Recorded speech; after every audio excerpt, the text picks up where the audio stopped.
Misulti si Jesus mahitungod sa iyang kamatayon. Juan Kapitulo 12 versikulo 27 hanggang 36. Mingon pagayod si Jesus, karon naglibog ako. Ansa ba ang akong isulti? Muingon ba ako sa amahan nga dili na lang niya ako paantuson? Apan mao kini ang katuyuan sa akong pag-anhi dinhi, nga mag-antos sa mga kasakit nining panahuna. Mingon dayon si Jesus sa amahan, Amahan, ipakita ang imong gahom sa mga tawo. Ug dayon may tingog gikan sa langit nga nagingon, gipakita ko na pinaagi kon imo, ug ipakita ko papag-usab. Ang mga tawo nga nanambong didto nakadungog sa maong tingog.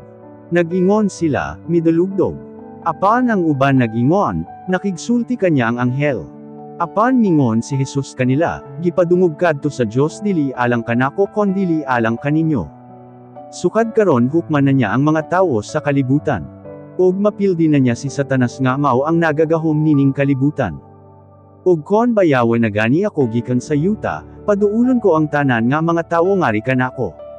Sa iyang pagsulti ni adto, gisulti niya kon unsa nga matang sa kamatayon ang iyang pagaantuson. Mitubag ang mga tawo kanya, sumala sa kasuguan magakinabuhi ang Kristo sa walay katapusan. Busa nga nung nagaingon kaman nga ang anak sa tawo kinahanglan nga mamatay. Kinsa man gayod kanang anak sa tawo nga imong ginaingon. Gitubag sila ni Jesus, hapit nang mawala ang suga diha sa inyong taliwala. Busa samtang ani apa kini pagkinabuhi kamo diha ni ini nga suga, kay basen kon maabtan kamo sa kangitngit. Kay ang nagalakaw diha sa kangitngit dili makahibalo kon asa siya nagapadulong. Busa tuuhin ninyo ako nga mao ang suga samtang ani apa ako uban kaninyo, aron malamdagan ang inyong hunahuna.